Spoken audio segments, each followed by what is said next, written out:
پڑھ رہا تھا، ایک عالم دین کہتے ہیں کہ عاشورہ تھی اور میں مجالس پڑھ کے رات کو جا رہا تھا، تو میں نے دیکھا کہ محلے میں یہ جو بدماش ٹائپ کے لوگ ہوتے ہیں، اوباش بدماش، ایک سامنے آ گیا، نشہ کیا ہوا تھا، نشے کی حالت میں تھا. مجھے کہا کہ شیخ بڑی لوگوں کے لیے مجلس پڑھتے ہیں، ہمارے لیے بھی کبھی پڑھ دیا کرو. میں نے کہا کہ مجلس ہوتی ہے، آپ اس میں آ جائیں. کہا ہم کہاں مجلسوں میں آئیں گے، نشے میں تھا. کہا تو پھر، کہا کہ چلو تم مجلس رکھ لو، ہم تمہاری مجلس پڑھنے آ جائیں گے. کہا نہیں، مجھے ابھی مجلس سننی ہے. تو مولانا نے کہا کہ شاید ہو سکتا ہے یہی ایک لمحہ اس کو بدل جائے، اور کہا کہ دیکھو بات یہ ہے کہ مجلس کے لیے ممبر ضروری ہے، کرسی چاہیے تاکہ میں بیٹھوں اور پڑھوں. وہ تھا نشے میں، وہ خود جھک گیا. کہا شیخ میں خود ممبر ہوں، میرے اوپر بیٹھ جاؤ.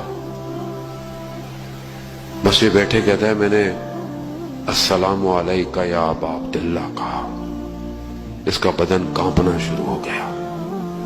میں نے ایک اور دفعہ کہا یہ، اور اس سے پہلے کہ یہ گرتا میں نے ختم کیا اور میں اٹھ گیا. یہ آنسو کو صاف کرتا ہوا اٹھ گیا. کہا شیخ میں تمہیں گھر تک چھوڑ کے آتا ہوں. میں نے کہا نہیں، مجھے ضرورت نہیں ہے. کہا نہیں، میں تمہارے گھر تک تمہاری حفاظت کروں گا تاکہ تمہیں کوئی کچھ نہ کہے.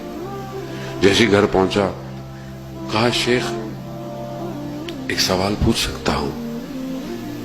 میں نے کہا ہاں پوچھو. کہا کہ کیا قیامت والے دن منبر حسین جہنم میں جلایا جائے گا؟ اللہ اکبر. وہ عالم دین کہتے ہیں میں نے کہا نہیں، تم پریشان نہ ہو، تمہیں نہیں جلایا جائے گا. یہ ہے امام حسین.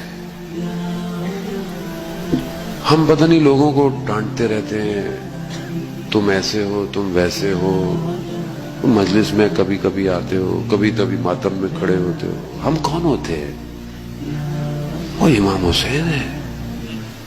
وہ حر کو حر علیہ السلام بنا دیتا ہے.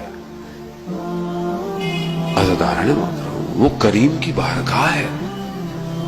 اس کی بارگاہ میں ایک قدم بھی کوئی چل کر آئے، امام حسین اسے بھی لے کے چلے جاتے ہیں.